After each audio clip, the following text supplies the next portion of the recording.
देश के युवा वोटर्स का सियासी रुझान जानने के लिए न्यूज नेशन की वोटर बाइक फर्राटे भर रही है और देश के अलग अलग हिस्सों से युवाओं के सियासी रुझान सामने आ रहे हैं। दिल्ली से शुरू हुआ वोटर बाइक का सफर उत्तर प्रदेश, उत्तराखंड और राजस्थान होते हुए अब मध्य प्रदेश पहुंच चुका है।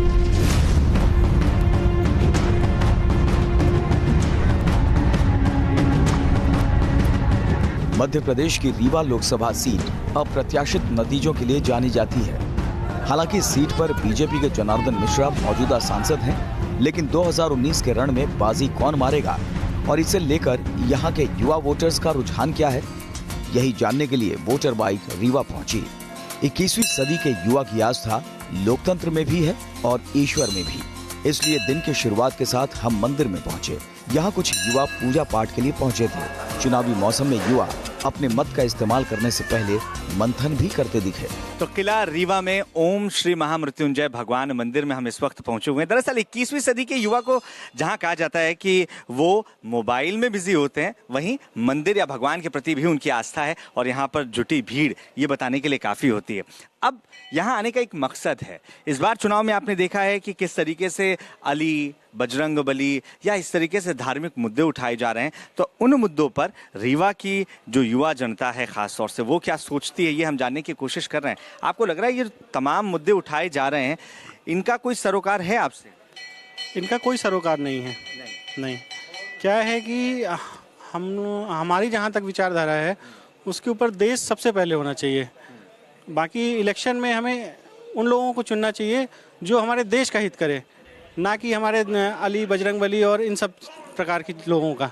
5 साल का जो समय मिला था उसमें जो करना था वो किया। साल की कुछ ऐसे काम है सरकार के जो नहीं हो पाए, लेकिन कुछ ऐसे काम भी है जो बहुत ज़्यादा प्रभावी ढंग से चल रहे हैं या बहुत, जैसे कौशल विकास योजना, स्किल इंडिया वाले कोर्स है, डिजिटल इंडिया हो गया, बहुत सी चीज़ों में डिजिटल पेमेंट हो गया या डिजिटल वर्क हो गया। और इस बार की जनता किसी भी धर्म से या समुदाय को लेकर नहीं जा रही। इस बार की जनता विकास पे जा रही है और विकास को लेकर इस बार वोट देने जाएगी। आपने अभी जो अली और बल्ली की बात की थी, तो ये सब लोगों का मन भटकाने के लिए किया जाता है, वोटरों को डिवाइड करने के लिए किया जाता है। ऐसा नहीं होना चाहिए। शिक्षा के मुद्दे पे गवर्नमेंट बिल्कुल काम नहीं कर रही है। स्कूलों में भर्रेशाही है, लूटमार है, मनमानी फीस है, शासकीय स्कूलों में कुछ भी नहीं है। सर जी सब तरफ नमो नमो, यही मान के चलिए, यही अच्छा है। जो हो रहा है सब अच्छा हो रहा है, बहुत अच्छा हो रहा है और ऐसा ही चाहिए था अपने को। हो रहा है वो अच्छा हो रहा है और ऐसा ही कुछ लोगों को चाहिए था, लेकिन विकास सबसे ऊपर है, ये यहाँ पर भी खड़े होकर आपको लगेगा। हम आगे बढ़ते हैं, कुछ और लोगों से बात करते हैं। मुद्दों को लेकर वोटर्स के बीच सहमति असहमति हो सकती है, लेकिन वोटर्स अपने मत का इस्तेमाल करने के लिए तैयार हैं और रीवा के युवा वोटर्स इस सीट पर चुनावी समीकरण बदलने की ताकत रखते हैं, क्योंकि बीते 5 साल में इस सीट पर करीब 1.25 लाख वोटर्स बढ़े हैं। रीवा लोकसभा में कुल 16,66,864 वोटर हैं। इनमें महिला मतदाताओं की संख्या 7,81,222 है, जबकि पुरुष मतदाताओं की संख्या 8,85,629 है। 2014 की तुलना में करीब 1,22,000 वोटर्स बढ़े हैं। रीवा सीट लंबे समय से किसी एक पार्टी या फिर किसी एक उम्मीदवार के पास नहीं रही। मुद्दों के मुताबिक रीवा का मिजाज बदलता रहा है, इसलिए 2019 के रण पर हर किसी की नजर जमी हुई है। बीजेपी ने रीवा से मौजूदा सांसद जनार्दन मिश्रा को टिकट दिया है, तो कांग्रेस ने सिद्धार्थ तिवारी पर दांव लगाया है। सिद्धार्थ रीवा के पूर्व सांसद सुंदरलाल तिवारी के बेटे हैं। वहीं बीएसपी ने विकास पटेल को मैदान में उतारा है। इस बार युवा वोटर किसे अपना सांसद चुनेंगे, उनके जहन में कैसे सांसद की तस्वीर उभर रही है, इन सवालों का जवाब जानने के लिए हम रीवा की गलियों में घूम रहे थे और चुनावी मिजाज जान रहे थे। चौराहे पर कुछ युवा आपस में गुफ्तगू करते दिखे, तो हमने इनका सियासी मिजाज जानना चाहा। टाइगर अभी जिंदा है। जी हाँ, विधानसभा चुनाव के रिजल्ट्स के बाद मामा यानी शिवराज सिंह चौहान ने कुछ इसी अंदाज में अपने विरोधियों को चेताया था कि भाई अभी हम खत्म नहीं हुए हैं और अब लोकसभा चुनाव का दौर आ चुका है। यही वजह है कि अपने सफेद टाइगर्स के लिए पूरी दुनिया में मशहूर रीवा के सबसे पुराने बाजार में हम खड़े हुए हैं, जहां तमाम लोग हमारे साथ हैं जिनसे हम चर्चा करने की शुरुआत करते हैं। विधानसभा चुनाव में 15 साल पुरानी सरकार को ढेर कर दिया गया, लोकसभा में इसका कितना असर पड़ेगा? कोई असर नहीं पड़ेगा। इस बार कांग्रेस पार्टी अच्छी तरीके से जीतेगी। मंत्री जी ने जो विकास किया वो अपने लिए किया, किसी और के लिए नहीं किया। यहाँ पे कुछ भी अच्छा समझ में नहीं आ रहा है। बेरोजगारी बढ़ी है और रीवा का विकास बिल्कुल नहीं हुआ। केवल बिल्डिंग और रोड बना देने से नहीं हो जाएगा सर। इसलिए देखिए, जनता का झुकाव जो है वो भाजपा से टूट चुका है, भाजपा से नाता टूट चुका है। भैया, किसान कर्ज माफी किसकी हुई है? जिनके घर में बड़े बड़े अधिकारी हैं, गरीबों का नहीं माफ हुआ है। वो आज भी कर्ज में डूबे हैं। एक घर में अगर 100 एकड़ जमीन है, उनका कर्ज माफ हुआ है। जिनके घर में बड़े बड़े अधिकारी हैं, गरीबों को नहीं हुआ। हमारे शहर का विकास, हमारे जिला का विकास क्या हुआ है?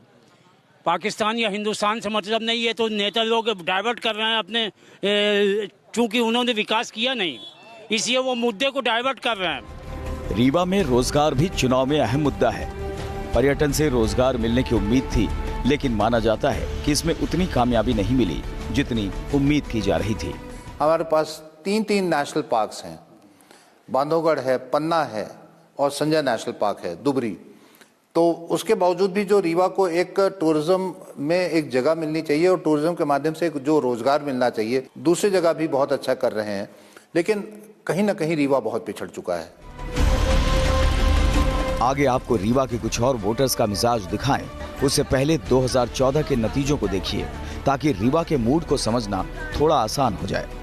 2014 में बीजेपी के जनार्दन मिश्रा सांसद चुने गए थे। उन्हें 3,83,320 वोट मिले। दूसरे नंबर पर कांग्रेस के दिवंगत नेता सुंदरलाल तिवारी को 2,14,594 मत मिले थे। वहीं बीएसपी के देवराज सिंह पटेल 1,75,567 वोट के साथ तीसरे नंबर पर रहे थे।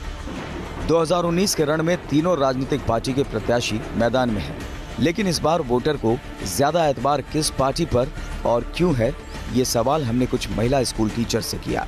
कहा जाता है कि समाज को बनाने में सबसे बड़ा योगदान शिक्षकों का होता है, और हमारे पास कुछ महिला शिक्षक हैं और इनके ऊपर जिम्मेदारी है कि ये रीवा के बेहतर कल के लिए इस बार वोट दें। तो मैम, पहले मैं आपसे ये जानना चाहूँगा कि आपको क्या लग रहा है कि 2019 चुनाव में आपके पास जो विकल्प हैं वो आपके मुद्दे रख भी रहे हैं या नहीं? देखिए, हमारे रीवा में जो रीवा लोकसभा सीट से जो दोनों विकल्प हैं वो दोनों ही किसी यूज़ के नहीं हैं, पर हम अगर राष्ट्रीय स्तर पर देखें तो मेरा वोट कांग्रेस को जाएगा। इसके लिए अगर जीएसटी कम किया जाए या हटाया जाए, कुछ चीज़ों में तो बिल्कुल ही जीएसटी नहीं होनी चाहिए। जैसे फूड्स है, खाने की चीज़ें कुछ भी हो, उसमें सब में जीएसटी लग रहा है। अगर हम इस मंथ ले रहे हैं, नेक्स्ट मंथ कुछ भी लेने जा रहे हैं, तो उस पर रेट 1-2 रुपए बढ़ रहा है। मुझे लगता है राहुल गांधी जी को एक चांस देना चाहिए, क्योंकि युवा हैं और फिर उनकी सोच अलग है, तो एक बार चांस उनको भी देना चाहिए, क्योंकि अभी तक वो तो पीएम नहीं बने हैं। आपको लग रहा है प्रियंका वाड्रा के आने के बाद अब राहुल गांधी और सशक्त हो गए, कांग्रेस और सशक्त? बिल्कुल हुए हैं। उन्हें और सपोर्ट मिला है, उन्हें बहुत सपोर्ट मिला है अपने सिस्टर का, और वो बहुत अच्छा कर रही हैं। महिलाएं महंगाई और रोजगार को लेकर चिंता जाहिर कर रही हैं, तो नोटबंदी जैसा कड़ा फैसला भी इनके लिए मुद्दा है। वैसे भी रीवा का चुनावी इतिहास बताता है कि यहाँ किसी एक पार्टी का वर्चस्व नहीं रहा है। इसी रीवा ने 2 बार निर्दलीय को भी सांसद चुना है। 1952 से अब तक कांग्रेस ने 6 बार जीत दर्ज की। इस सीट पर बीजेपी ने 3 बार कब्जा किया। वहीं 2 बार मार्तंड सिंह निर्दलीय सांसद चुने गए। इसके अलावा एक बार भारतीय लोकदल से यमुना प्रसाद को जीत मिली।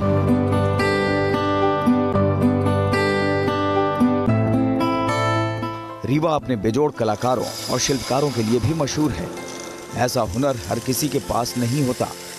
हाथों की कलाकारी देखिए, एक खूबसूरत मूर्ति बनकर तैयार है, लेकिन इन हुनरमंदों की भी नई सरकार और सांसद से कई उम्मीदें हैं। मेरे हाथ में ये जो चीज आप देख रहे हैं, ये सुपारी है। वही सुपारी जिसका इस्तेमाल हिंदुस्तान के तमाम हिस्सों में पान के साथ खाने के लिए किया जाता है, या मुख शुद्धि के लिए लोग तमाम इसे खाते हुए आपको नजर आएंगे। लेकिन रीवा में जिस जगह पर हम बैठे हुए हैं, वहाँ इस सुपारी का इस्तेमाल किसी और कला के लिए किया जाता है। एक एक आइटम को, एक मूर्ति, जैसे ये एक मूर्ति है, इसको बनाने में 2 से ढाई दिन लग जाता है, 3 दिन लग जाते हैं। मगर इसकी कीमत अब लेबर से जोड़े तो कम से कम 3,000 रुपये बन जाती है। तो उतनी कीमत कोई देने को तैयार नहीं होता। इस कारण से इसकी मार्केटिंग उतनी हो नहीं पाती है। यानी इसमें रोजगार बढ़ाने की ज़रूरत है। इसे स्वरोजगार के उसमें देखते हैं।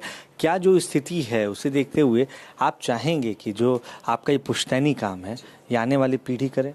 बिल्कुल चाहते हैं। हम चाहते हैं गवर्नमेंट स्वरोजगार जो उनका चल रहा है उसमें एक ये भी आर्ट है जिसको बढ़ावा दिया जा सकता है। यानी रोजगार के साथ साथ स्वरोजगार को बढ़ावा देने की सिर्फ बात ना हो। ये वो कलाकार हैं जो कल को आकार देते हैं, और इन्हें भी इंतजार है कि कोई ऐसे स्कीम लाई जाए जो इनके आने वाले कल को आकार दे सके।